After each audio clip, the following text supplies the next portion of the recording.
não foi sem razão que o Instituto dos Advogados de São Paulo, na sua programação, organizou essa reunião almoço, convidando o presidente do Tribunal Regional Federal da 4ª Região, o desembargador federal Carlos Eduardo Thompson Flores Lenz, para que pudesse hoje, nesta seleta audiência de intelectuais, refletir sobre a justiça e a política.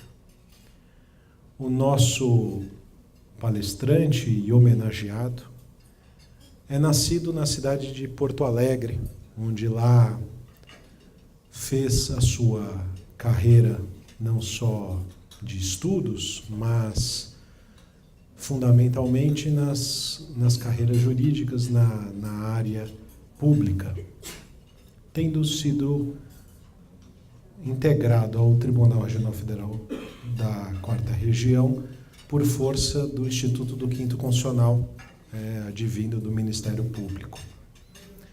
Tem uma visão também da advocacia. E esta carreira, na verdade, é resultado de um berço verdadeiramente esplêndido do nosso homenageado. Filho e neto de magistrados. Especialmente seu avô, todos nós conhecemos a biografia do ministro Thompson Flores, mas eu diria que essa figura que todos hoje teremos a oportunidade de ouvir foi moldada especialmente pela sua mãe. É uma figura de uma cultura e de uma educação ímpar, em tempos que, de fato, se prestigiava o estudo. E essa talvez seja a maior marca do nosso homenageado de hoje, que tem sempre se preocupado no exercício da sua atividade com a doutrina. A aplicação do direito por um magistrado, essa é a sua função principal, ela se distancia da realidade quando ela se distancia do estudo, se distancia da doutrina. O desembargador, presidente do Tribunal Regional Federal da 4ª Região, é detentor de uma das mais belas bibliotecas jurídicas e de umas personalidades mais cultas que eu tive a oportunidade de conviver na minha existência. Senhoras e senhores, recebam com aplausos o nosso homenageado, presidente do Tribunal Regional Federal da 4ª Região, desembargador Carlos Eduardo Thompson Flores Lenz. Senhoras e senhores, é um privilégio estar aqui com todos e mais do que as palavras que eu escolhi, algumas ideias para trocar com os senhores, há pouco eu dizia para o nosso presidente José Horácio, de reencontrar os amigos, pessoas que vieram de longe aqui, como a nossa estimadíssima professora Tereza Alvim, professor Ives Gandra, ministro Celso Láfia, presidente, doutor Urso, ministro Alckmin, presidente da Associação dos Juízes Federais, nosso estimadíssimo deputado e tantos outros que vieram aqui. Então, o mais importante é justamente essa possibilidade de poder partilhar com os senhores, digamos, alguns temas que nos afligem. E eu não irei cansá-los, mas eu selecionei, digamos assim, um tema que, quando me foi dado o tema da justiça e da política, e por óbvio, como juiz, eu não vou falar sobre política partidária, eu imaginei, eu gosto muito de história, e eu tenho sempre presente uma frase do grande escritor e pensador inglês Chesterton, e ele disse, numa de suas grandes obras, ele disse, todos os homens, todos, que foram homens da história e que se preocuparam em deixar algo para o futuro, tiveram os olhos fixos no passado. Eu interpreto essas palavras no sentido de que nós temos que conhecer bem o trajeto percorrido para que nós tenhamos segurança na caminhada que teremos pela frente. Então, eu selecionei, digamos assim, o que dentro da magistratura do Poder Judiciário tangencia a política e que possa trazer, digamos assim, alguns aspectos históricos, até porque eu não quero cansá-los, nós estamos num aprazível almoço, mas alguma coisa que desperte o interesse de todos nós, e eu vou procurar trazer alguns aspectos que não se encontra nos livros, né? Algo que eu recebi das minhas leituras, das minhas passagens, digamos assim, meu convívio com meu saudoso avô, né, que foi juiz durante 50 anos, né? Então, realmente, é um homem com quem eu tive o privilégio de conviver e me transmitiu muitos dos seus conhecimentos. E o que tangencia o mundo da política na órbita do Poder Judiciário, alguns aspectos da história das nossas instituições. A Justiça Eleitoral, né? E aqui, através dela, conta-se muito da história do nosso país nos últimos anos. A Justiça Eleitoral, isso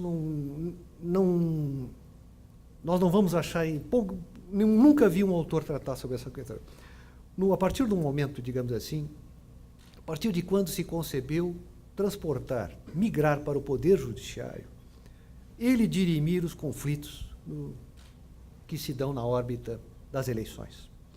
Isso se deve ao gênio de Benjamin Disraeli. E eu, professor Laffer, herdei de meu saudoso avô as complete works do grande Benjamin Disraeli, quer dizer, o grande primeiro-ministro da era vitoriana, quando ele promoveu a reforma das instituições políticas da Inglaterra, em 1868, quando ele assumiu o governo. Ele sempre se queixava, tem uma biografia maravilhosa dele, de André Monroy, que eu sugiro para quem goste do Benjamin Disraeli, vale a pena ler. Ele sempre reclamava, eu cheguei ao poder muito tarde. Mas como ele sobreviveu muito, ele chegou com aquela experiência do self-made man, né? E ele, com a sua lucidez, ele percebeu que as instituições inglesas precisavam ser reformadas.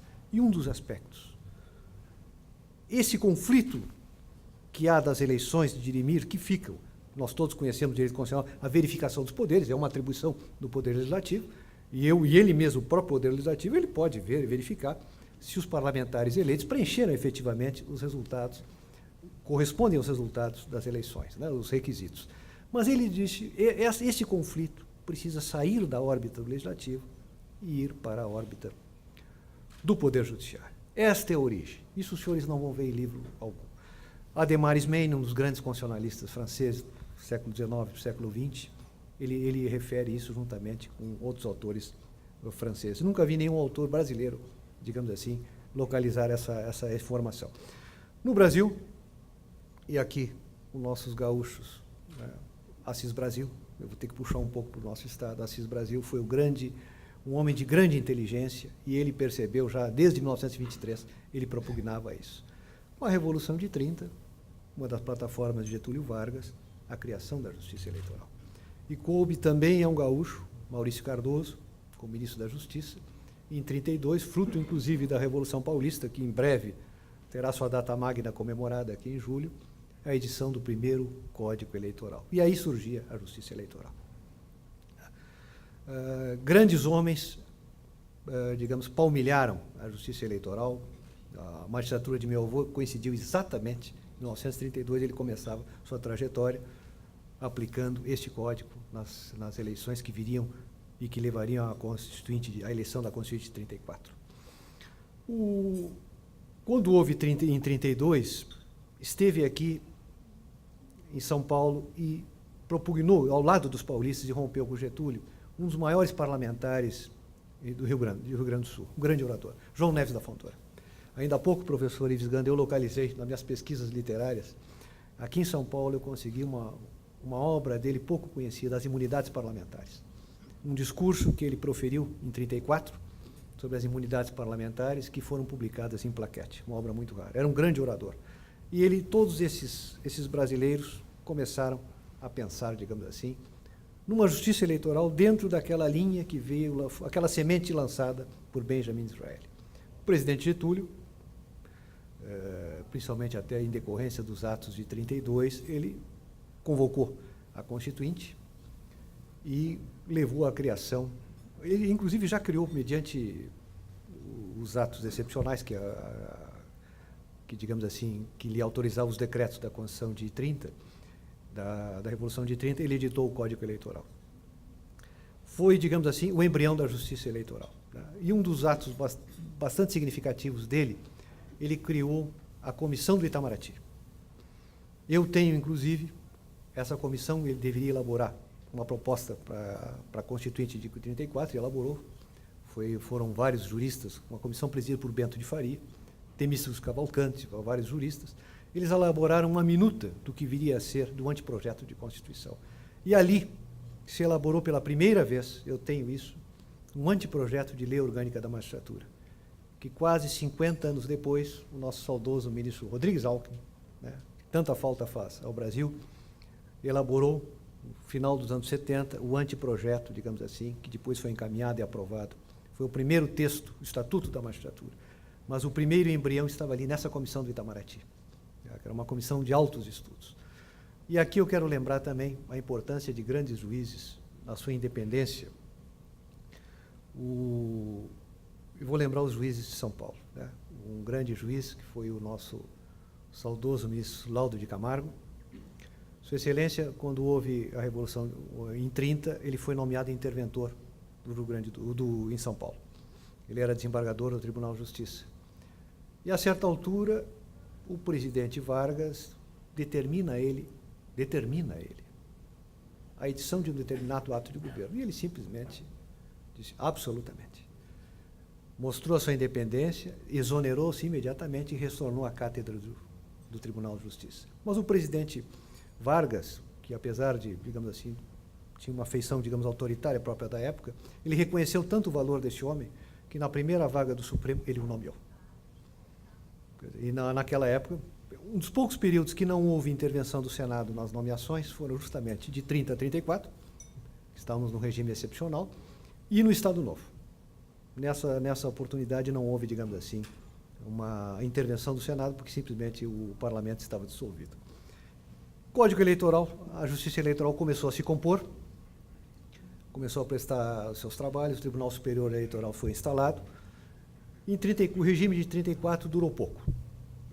Logo depois veio a intervenção de 1937 do Estado Novo. E aqui eu separei, eu estou fazendo uma pequena análise mostrando alguns aspectos, digamos assim, da magistratura e da alta política. Eu separei dos anos de 37 dois aspectos que singularizaram, principalmente o início, digamos assim, do Estado Novo. Primeiro, no Estado Novo, logo um pouquinho antes dos meses que precedeu, o Tribunal de Contas da União, ao elaborar as contas, ao julgar as contas do presidente Vargas, pela primeira vez, manifestou-se por unanimidade pela rejeição das contas do presidente, porque ela não havia observado as normas de contabilidade pública. Essa decisão só foi a ser reproduzida quase 80 anos depois, em 2016, se não me falha a memória, já analisando as contas da ex-presidente Dilma. O relator dessas contas, para mim, até para o meu orgulho, foi um tio-bisavô meu, o ministro Francisco Thomson Flores. E, segundo a Leomar Balieiro, esta decisão, que foi unânime do Tribunal de Contas, precipitou a instalação do Estado Novo, porque o presidente estaria exposto a um crime de irresponsabilidade. Parece que os fatos deram um pouco de razão a Leomar Balieiro, porque, em editando a Constituição de 37, que tinha o artigo 177, que deixava o ato institucional número 5 como um jardim de infância, duas das primeiras medidas do presidente Vargas foram tornar sem efeito aquela decisão do Tribunal de Contas e aposentar compulsoriamente meu tio-bisavô. Que, por sinal, houve tantas anistias ali, o ministro Francisco Thomson Flores até hoje não foi anistiado. E, no entanto, foi punido por ter, justamente, exercido a sua atribuição. A segunda, essa é uma decisão que marcou muito, digamos assim, aquele início do Estado Novo. A segunda foi, e aqui eu vou entrar na seara do nosso estimadíssimo professor Ives, o Supremo Tribunal Federal, o Instituto da Imunidade Tributária Recíproca, não estava assim tão detalhado na Constituição de 37, nas Constituições que nós tínhamos de maneira geral. A Constituição de 37 tinha uma novidade, que não foi repetida em nenhuma outra Constituição. Ela autorizava o presidente da República a suspender a eficácia de decisões do Supremo Tribunal Federal que declarassem a inconstitucionalidade de lei ou ato normativo. O presidente Vargas utilizou esse instituto 2 vezes. Ele edita um decreto-lei permitindo a cobrança de imposto de renda sobre servidores, vencimentos de servidores estaduais e municipais.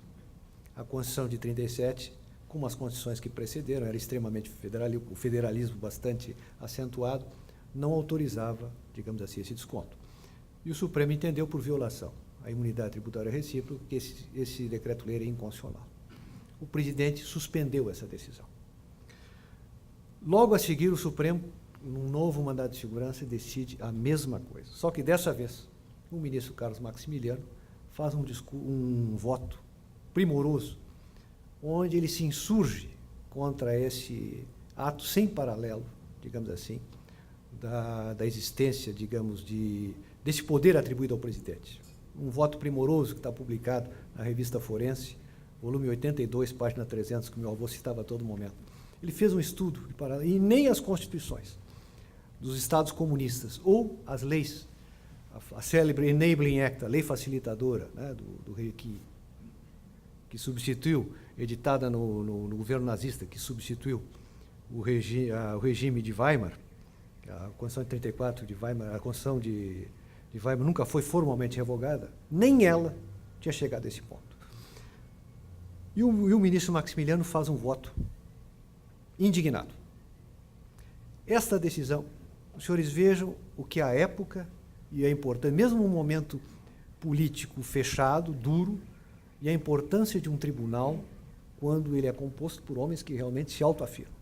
O presidente Vargas, tão impressionado ficou com esse pronunciamento do Supremo, que foi liderado pelo grande Carlos Maximiliano, que ele pede ao seu ministro da Justiça, Francisco Campos, autor da Constituição de 37, que vá ao Supremo explicar que aquela medida foi uma medida de governo e que em nenhum momento se procurou atingir a competência do Supremo Tribunal Federal ou a integridade de seus ministros.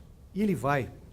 Ele vai ao Supremo e o Supremo concede a ele, ao contrário aos hábitos da Corte, concede a ele a palavra e ele profere uma magnífica conferência, o papel do Supremo Tribunal Federal. Uma das conferências mais bem feitas sobre o papel da Suprema Corte que o Francisco Campos profere. Então, ali realmente, o respeito que o presidente, mesmo um ditador, que é o que ele era, ele teve pela história da Corte, e ele nunca mais repetiu essa atitude. Ele governou ainda quase 5 anos. Né? Há uma coincidência histórica, assim, digamos, muito interessante. Em 41, eu não sei até se não foi na própria vaga do Maximiliano, se eu não me recordo. É nomeado para o Supremo, há uma vaga, e é nomeado para o Supremo o ministro Orozim Bunonato, um dos maiores juristas do Supremo Tribunal Federal. Esse fato foi relatado a mim pelo meu avô e a ele pelo saudoso ministro Luiz Gallotti, de quem era muito amigo. O presidente Vargas nomeia para o Supremo Orozim Bunonato, que era o consultor-geral da República. Como era praxe, não sei como é hoje, né? Questão de protocolo, eu não sei como é hoje, mas era praxe, após o ministro assumir no Supremo, tomar posse, fazer uma visita de cortesia ao presidente da República. Não agradecer a indicação, mas o reconhecimento por ter sido escolhido. Não devemos esquecer, são 11 ministros. São 11 ministros para 200 e tantos milhões de brasileiros. Então, tem que ser realmente personalidades únicas. Tá? O ministro Orozim Bunonato visita o presidente Vargas e o presidente Vargas inicia a conversa assim: ministro, tem um processo. Aí o ministro Orozim Bunonato, presidente, nem deixou ele terminar a frase. Se o senhor me nomeou, tendo em vista isto que o senhor quer falar comigo aqui, o meu pedido de exoneração estará na sua mesa até o final do dia. O presidente, tão surpreendido com aquela medida, assim, disse: ministro, boa magistratura, seja muito feliz, e a audiência está encerrada. Essa é a postura que realmente se imagina, né? Os senhores vejam, num regime ditatorial. A grandeza, a força do juiz, Rodrigues Alckmin dizia, eu citei isso no meu discurso de posse, a força de um juiz é a sua grandeza moral. É com muita tristeza, às vezes, eu comentava há pouco com o professor Ives Gandra, que eu vejo, anuncia-se uma vaga no Supremo, qualquer que seja, e há uma romaria de porta em porta lá, no Legislativo, no Palácio Planalto, para distribuir currículo para ingresso nessa corte. Todos nós temos direito ao nosso delírio. Eu gostaria, nessa ocasião, ser o ministro da Justiça e dizer para o presidente: presidente, aquele que veio se oferecer está fora das cogitações. Este é um cargo que não se pede. O saudoso ministro Paulo Brossard, ele me disse certa feita, ele não me disse o nome, nem eu o perguntei, ele me disse certa feita, quando o ministro da Justiça avizinhava-se uma vaga no Supremo, determinado cidadão foi lá e disse: ministro, eu quero, se o senhor, Vossa Excelência me permite, vou lhe deixar um currículo aqui, essa vaga. Com aquele jeito muito peculiar que nós conhecemos do nosso saudoso ministro, ele olhou o sujeito de alto a baixo, certamente, ficou a imaginar a cena, pegou, colocou na gaveta, encerrou o assunto. Num despacho com o presidente da República, o presidente pergunta, o senhor por acaso recebeu fulano de tal? Porque, pelo visto, o cidadão também procurou o presidente. Ele disse, sim, recebi. O senhor recebeu um envelope? Sim, recebi. O que o senhor achou? Eu disse, olha, presidente, já que o senhor quer a minha opinião, este é um cargo que não se mendiga. Aquele que vem se oferecer está fora de qualquer cogitação. E o presidente teria dito, concordo plenamente. É muito importante essa grandeza moral. Né? E isso serve para qualquer magistrado. E com muito mais razão, digamos assim, da Corte Suprema. Para os senhores terem uma ideia. Logo que foi aprovada a última reforma judiciária, que criou o Conselho Nacional de Justiça, acho que foi a emenda 45, se não me falha a memória. Lá, se não me falha a memória, havia uma previsão que o presidente do Conselho Nacional de Justiça, que todos nós sabemos que é o presidente do Supremo, ou a presidente do Supremo, seria sabatinado novamente no Senado. Parece que essa emenda, eu tenho quase certeza, depois houve uma emenda constitucional afastando, digamos assim, essa necessidade.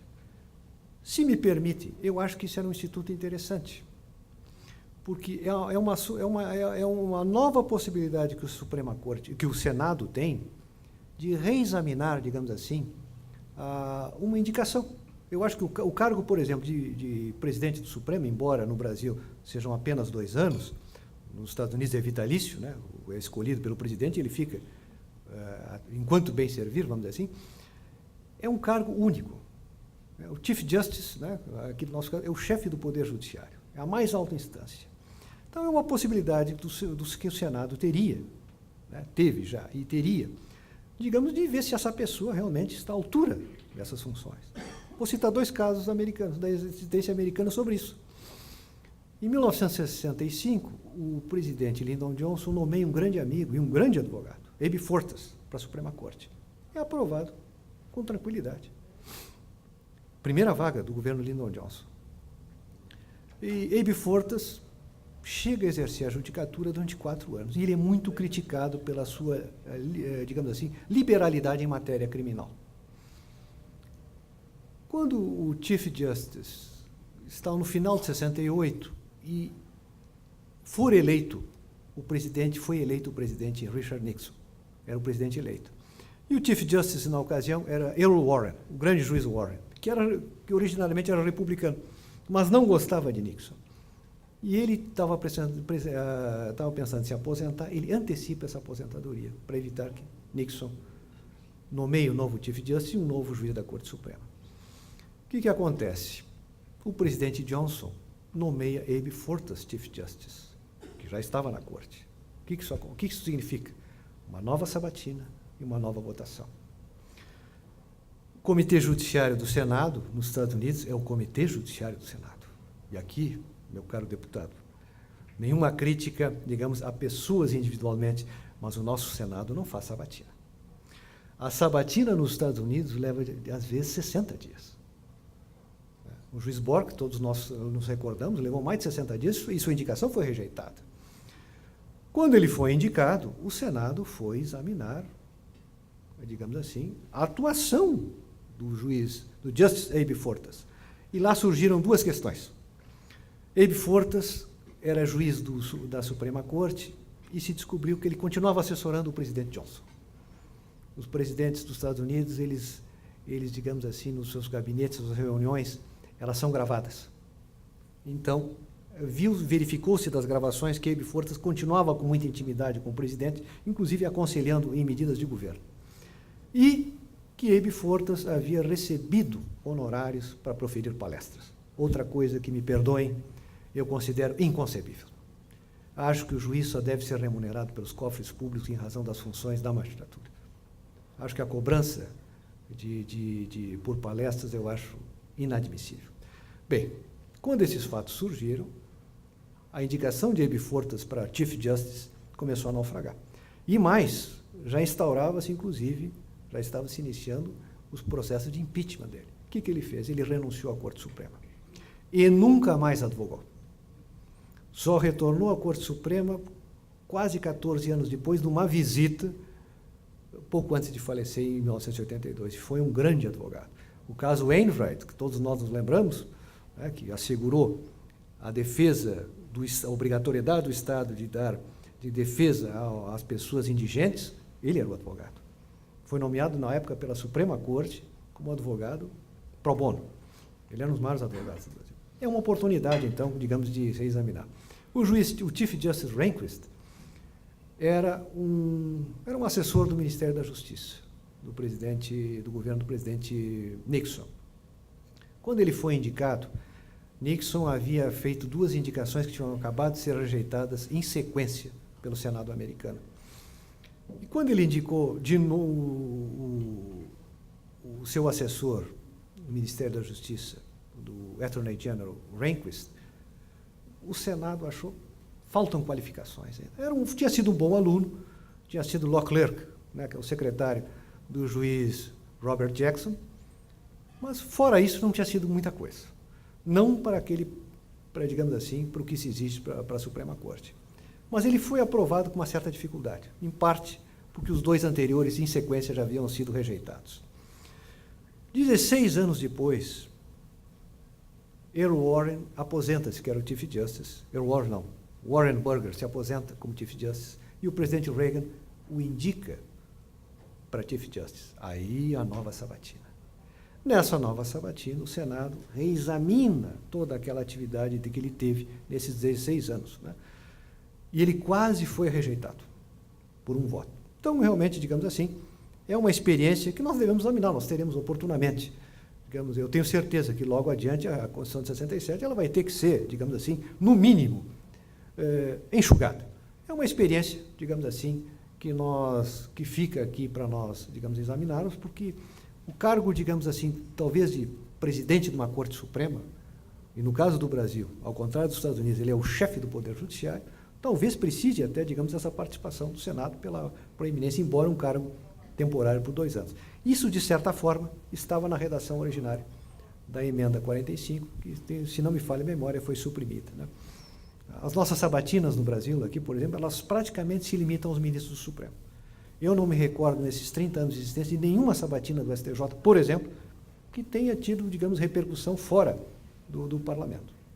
Então, eu acho que é uma questão que fica, digamos assim, em aberto para os parlamentares, bem como acho que a sabatina é um momento muito importante. Ela sempre houve.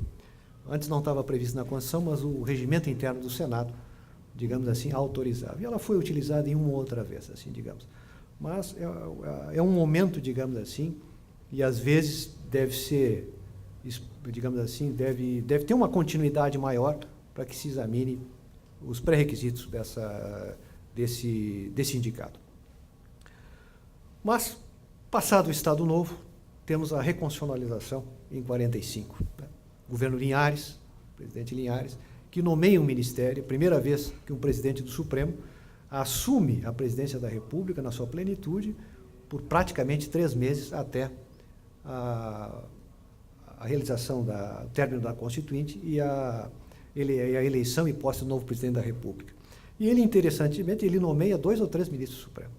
Há vagas naquele mandato dele e ele nomeia, entre eles, Hahnemann Guimarães, por exemplo, um grande juiz da Corte Suprema, que foi nomeado por ele, era o Procurador-Geral da República. E é um personagem, um paulista, ele é um alagoano, mas que se radicou em São Paulo e que a história, digamos assim, o esqueceu e foi um grande ministro da Justiça, Sampaio Dória. E aqui eu quero lembrar esse nome, prestar a nossa reverência a ele, porque ele justamente nesses 3 meses, houve um debate constitucional muito interessante inicialmente. Se com a queda do Estado Novo, simplesmente deveríamos voltar à ordem constitucional de 34, né? E colocando-se, digamos assim, à parte a Constituição de 37.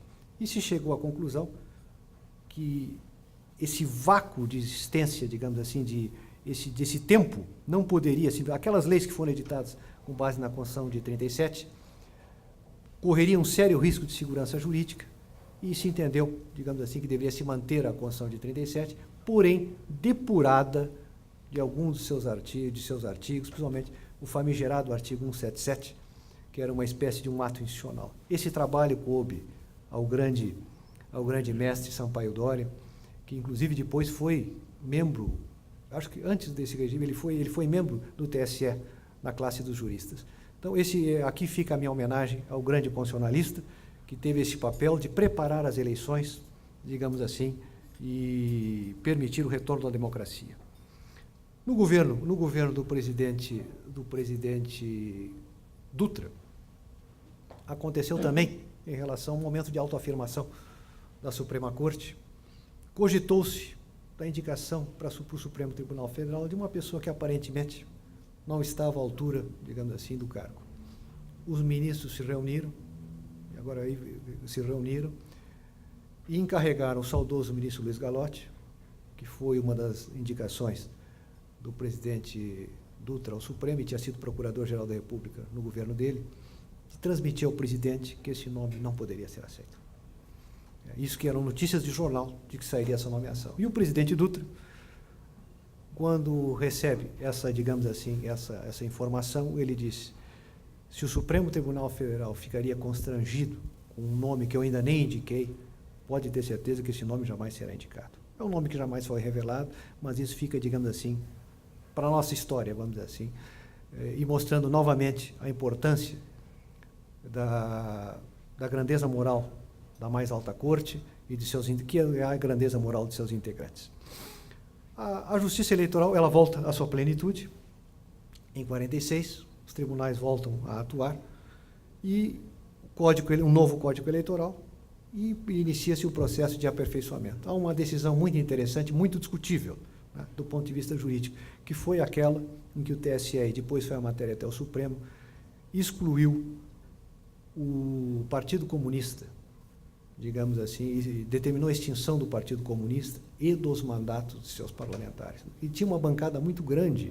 Jorge Amado havia sido eleito pelo Partido Comunista, o Prestes também, e foram pessoas, inclusive, que participaram da Constituinte de 46.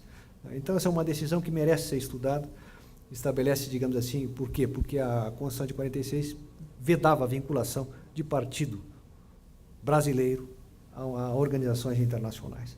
Então, esse é um acordo, digamos assim, um dos acordos que merece estudo. Isso foi objeto de muita crítica, inclusive doutrinária, da parte dos estudiosos, mas é algo que merece ser estudado.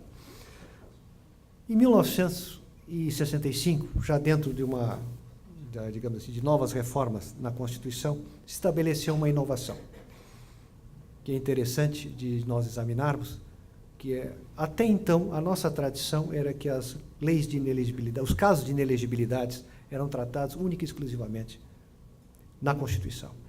A partir desta emenda número 14, de 1965, emenda à Constituição de 46, se permitiu que lei especial, ampliasse esses casos, naturalmente observados à Constituição. Em 1970, aprovada a Lei Complementar número 5, que foi a primeira lei complementar, e uma lei boa para a época. E aqui eu vou trazer um caso que está, digamos assim, na ordem do dia, uma questão da presunção de inocência. Essa lei estabelecia, a Lei Complementar número 5, num determinado artigo, que aqueles candidatos cuja denúncia em matéria crimes contra a administração pública fosse recebida, a partir de então eles estavam inelegíveis. Esta questão foi objeto de arguição de inconstitucionalidade num caso aqui de São Paulo, no Supremo Tribunal Federal, e o meu avô casualmente foi o relator desse processo, e ela foi decidida, se não me falha a memória, por 6-5. É uma questão, o ministro Alckmin era o presidente do Tribunal Superior Eleitoral, e ele admitiu o recurso. Ele, na realidade, ele ficou vencido no TSE. Houve o questionamento da constitucionalidade porque este dispositivo feriria o princípio da presunção de inocência. Por que eu trago esse assunto? Foi o acórdão, digamos assim, que de forma mais erudita na história do Supremo Tribunal Federal enfrentou essa questão da presunção de inocência, a sua projeção em matéria eleitoral, e naquela oportunidade, por 6-5, em votos eruditíssimos, se entendeu que aquele dispositivo era constitucional. Passados alguns anos, o parlamento altera essa lei e coloca a sentença com trânsito e julgado. O presidente Figueiredo veta a expressão trânsito e julgado e estabelece, então, a necessidade, não recebendo a denúncia, mas a sentença proferida. Novamente, a questão vai ao Supremo sobre a sua constitucionalidade, e o Supremo, em voto do ministro Moreira Alves, diz: se nós entendíamos que o recebimento da denúncia era constitucional, com muito mais razão em havendo uma sentença. Aí vem o regime de 88, da Constituição de 88, que estabelece expressamente lá a questão que nós estamos aí a discutir, os tribunais estão discutindo, do trânsito em julgado. Essa é uma questão desafiadora, naturalmente, que está na ordem do dia, vai ser examinado agora pelo Supremo, questões de inelegibilidades de candidatos condenados. Então, esse histórico traz, digamos assim, esse panorama para os senhores terem uma ideia da linha do tempo. Eu tenho estudado bastante o caso Watergate, e nós estamos às vésperas praticamente de uma eleição, e é interessante, já me encaminhando para o final, apenas, digamos assim, uma referência. Nos Estados Unidos, na série de episódios que levaram à renúncia do presidente Nixon, e vamos deixar bem claro que o presidente Nixon, nem a sua equipe, nenhum deles renunciou por se apropriar de dinheiros públicos, eles renunciaram por crimes, supostamente, que ele, porque foi perdoado pelo presidente Ford, não chegou a ser processado, mas os seus ministros foram processados e condenados por obstrução de justiça e perjúrio. Nos Estados Unidos, quando se convoca uma autoridade a um comitê no parlamento, ela pode se calar, invocando a quinta emenda, mas ela não pode mentir. Seus ministros mentiram, e depois, provados que a mentira, foram processados, condenados e cumpriram pena. Em nenhum momento alguém pensou em guerra civil, em passeatas, se entendeu como algo normal da democracia. O Attorney General, pela primeira vez, cumpriu pena num presídio federal de 24 meses. Nunca mais, era um grande advogado, nunca mais pôde advogar. Richard Nixon era um grande advogado, foi um grande advogado. Quando ele renunciou, ele mesmo solicitou na American Bar Association o seu descredenciamento, porque ele sabia que jamais poderia retornar à advocacia. Bill Clinton, que também sofreu o crime esse sofreu o processo de impeachment. Nixon renunciou antes, o processo, digamos assim, não foi adiante. Mas Bill Clinton, o processo houve, foi autorizado, ele foi julgado e foi absolvido por poucos votos, mas foi absolvido, mas o governo dele acabou naquele mesmo instante. Terminado o governo, ele solicita o seu credenciamento na Suprema Corte.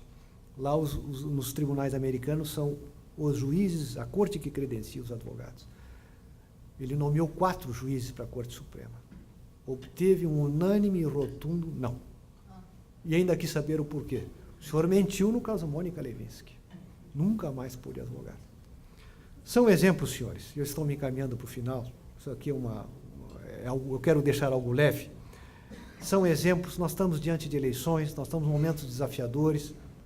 Não vou dizer que seja a eleição mais importante que nós temos pela frente, mas certamente é das mais importantes.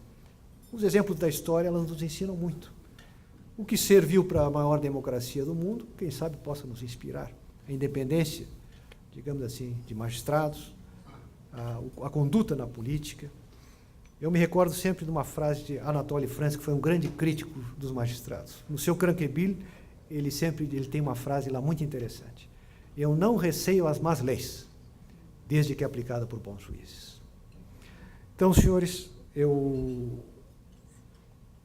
nós vivemos um momento, assim, digamos, de apreensão, de grande expectativa.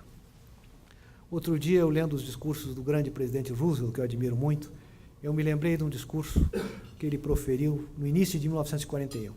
No final daquele ano, os americanos declarariam guerra às potências do eixo, face àquela brutal agressão a Pearl Harbor. O grande presidente, ele profere o discurso das chamadas 4 liberdades. É um discurso que merece ser rememorado. A liberdade de pensamento, a liberdade de trabalho, a liberdade de pensamento e a principal de todas as liberdades, a liberdade de não ter medo. Esta, eu acho, digamos assim, que nós precisamos exercer essas 4 liberdades. O Poder Judiciário está atuante, as nossas instituições estão funcionando, o nosso apoio à democracia é incondicional e observando naturalmente a Constituição e as leis, né? Então, os advogados estão aí presentes. Os julgamentos no Brasil são todos públicos. A maior democracia americana, os julgamentos são em chambers, né? Eles só vêm a público para comunicar, digamos, o resultado. Mas, no Brasil, nossos julgamentos são públicos. E eu gostaria de finalizar, meu caro presidente, já que eu estou na casa dos advogados, lembrando uma pequena passagem, muito apropriada, do maior dos advogados brasileiros, Rui Barbosa. Se me permite, e com isso eu encerraria a minha explanação. O grande Rui, nessas palavras que resumiram o credo da vida dele, e elas são o credo da nossa vida, há praticamente 100 anos atrás, disse o seguinte, em palavras que me parecem de plena atualidade. Eu creio na lei, e não creio senão nela, mas na lei em sua verdade, em sua inteireza, em seu espírito desinteressado, sem cumplicidades com as conveniências dos amigos, nem capitulações ante as exigências do poder. Creio no desenvolvimento da República, se ela se estribar na legalidade, mas vejo a legalidade profundamente viciada pelos estilos do Congresso, pelo arbítrio do Executivo. Creio que a ordem não pode florescer senão no seio da estabilidade e da justiça, mas vejo os depositários da ordem respirarem deliciosamente na agitação, animando-a, promovendo-a, propagando-a, e sinto empolarem-se, cada vez mais acirradas, as paixões políticas em que a vida oficial parece comprazer-se. Creio de dia em dia mais urgente um apelo a todas as forças vivas da nação, a todos os elementos válidos e sinceros do patriotismo brasileiro. Mas vejo a política tender de dia em mais dia à subdivisão, ao personalismo, ao espírito de grupo. E já não sei como acabo por descrer, mas não descreio, porque da própria intensidade destes males há de nascer a regeneração, em um movimento da consciência nacional, recuando ante o caos demagógico que nos ameaça. Que esse movimento se opere pela ação das forças constitucionais será o caráter da sua legitimidade e a condição da sua eficácia. Com a lei, pela lei, dentro da lei, porque fora da lei não há salvação. Foi um privilégio ter estado aqui com os senhores e me perdoem se eu me estendi nessas breves reflexões. Muito obrigado.